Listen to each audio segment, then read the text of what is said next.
কেমন আছেন সবাই? ওমানের সালালা থেকে আমি স্নিগ্ধা সবাইকে স্বাগতম জানাচ্ছি নতুন একটি ব্লগে। আজকে আমরা সকালবেলা, আজকে শনিবার, এই শনিবার রিপনের ছুটি, সকাল থেকে আমরা সবাই বাসায়। তো লুলু যেতে হতো। লুলু মানে হচ্ছে গ্রসারি শপিং, কখনো কখনো কোনো মাছ কিনি, আর বাসায় বাচ্চাদের চিকেন তো সবসময় ওখান থেকে কিনি। কখনো দেশীয় টাইপের মুরগি বা কক মুরগির জন্য আমরা এখানে বিভিন্ন ফার্ম আছে সেখানে যাই।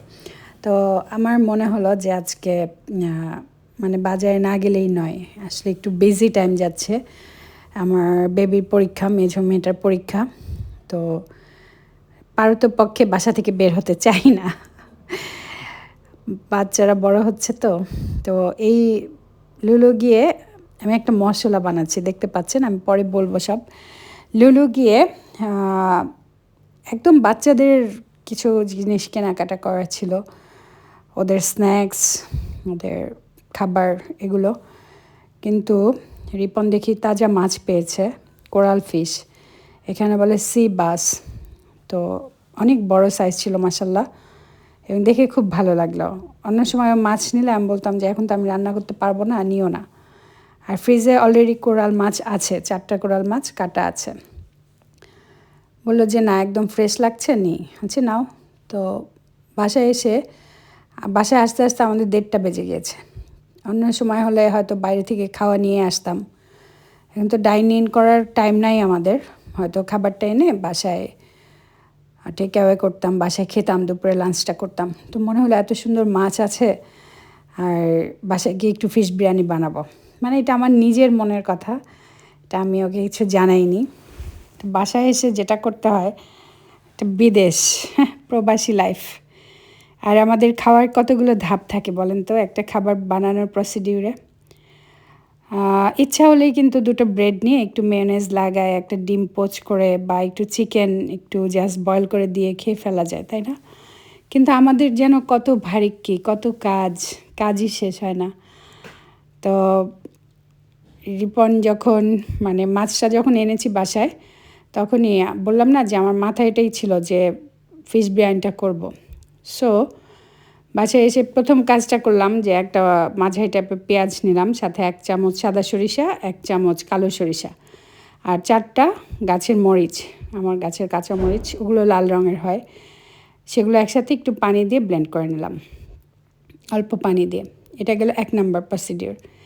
2 নাম্বার প্রসিডিউর হচ্ছে দই, ইয়োগার্ট আর কি, নর্মাল ইয়োগার্ট, টক দই হলে ভালো।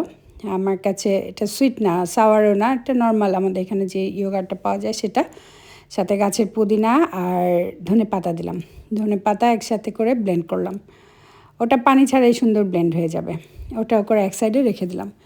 এরপর আরেকটা মাঝারি সাইজের পেঁয়াজ কেটে নিলাম এবং এমন পরিমাণ তেল দিলাম যে তেলটা আমার চালের সাথেও একসাথে খেটে যাবে আর কি, মাপে মাপে ঠিক হয়ে যাবে।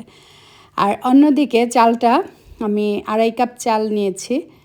2.5 cup means not that 2.5 cup, মানে ছোট রাইস কাপ, রাইস কুকারের কাপ আর কি। এটা 2 কাপও হয় না, এটা 3 কাপে হয় 2 কাপ পরিমাণ যেটা, সেই 2.5 কাপ চাল নিয়েছি।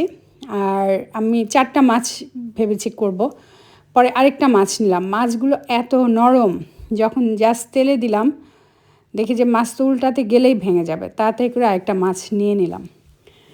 আর মাছগুলো, এই তেলটা যখন গরম হলো, পেঁয়াজটা একটু ভেজে উঠাইনি, ওখানেই ছিল। তারপর মাছগুলো দিয়ে এপিঠ ওপিঠ একটু ভেজে নিলাম।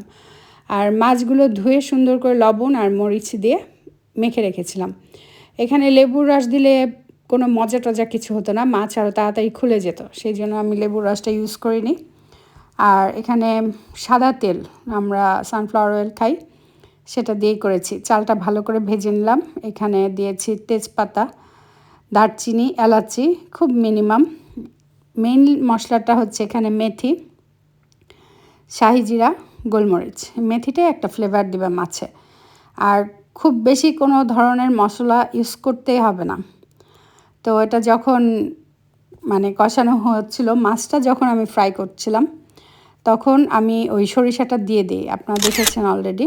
তো মাছটা আমি ভেজে উঠিয়ে নিয়েছি, কারণ এই মাছ দিয়ে তো চাল নাড়াচাড়া করা যাবে না। গরু বা মুরগি হলে কিন্তু করা যায়। চালটা যখন 70% মতো হয়ে এসেছে, পানিটা প্রায় টেনে টেনে ধরছে, তখন আমি ইয়োগার্ট আর পুদিনা আর ধনেপাতার যেই মিশ্রণটা বানিয়েছিলাম ওটা উপর দিয়ে আধাটা দিয়ে দিলাম। এরপর মাছগুলো সম্ভব হলে একটু গেঁথে গেঁথে দিবেন, যাতে চালের ভিতরে পুরো পোর্শনটা আর কি ঢোকে। দিয়ে উপরে আবার বাকি দইটা দিয়ে দিব। এখানে মাছ দেওয়ার পর নাড়াচাড়া করতেই যাবেন না, পুরা ঘেঁটু হয়ে যাবে। এটা কোরাল মাছ, আমি টাকুয়া মাছ দিয়েও করি, ইলিশ মাছ দিয়েও খুব ইজিলি করা যায়, তো আপনারা সবাই জানেন নিশ্চয়ই। এরপর আমি এখানে কিছু কাঁচামরিচ ছড়িয়ে দিয়েছি আর কিছু মটরশুঁটি ফ্রোজেন পিস আছে ফ্রিজে, ওটা ছড়িয়ে দিয়েছি। আর কিছুই করিনি, একটা বারের জন্য নাড়াচাড়া করিনি। আর একটু লবণ টেস্ট করেছিলাম, এক সাইড থেকে একটা চাল উঠিয়ে মনে হয়েছে হালকা একটু লবণ লাগবে, হালকা একটু লবণ দিয়েছি। এইভাবেই থাকবে, এভাবেই ঢাকনায় থাকবে। খাওয়ার সময় ঢাকনাটা খুলে তারপর আমরা খাবো। এটা আমি সার্ভ করার জন্য কোনো প্লেটেও নেইনি, মানে এত ভয়ঙ্কর অবস্থা, যদি কিছু করতে যায় আর মাছ ভেঙে যায়, টেনশনে কিছু করিনি, কারণ মাছগুলো খুবই নরম, এর থেকে বেশি শক্ত হয় না। এই তো, ধন্যবাদ, সবাই ভালো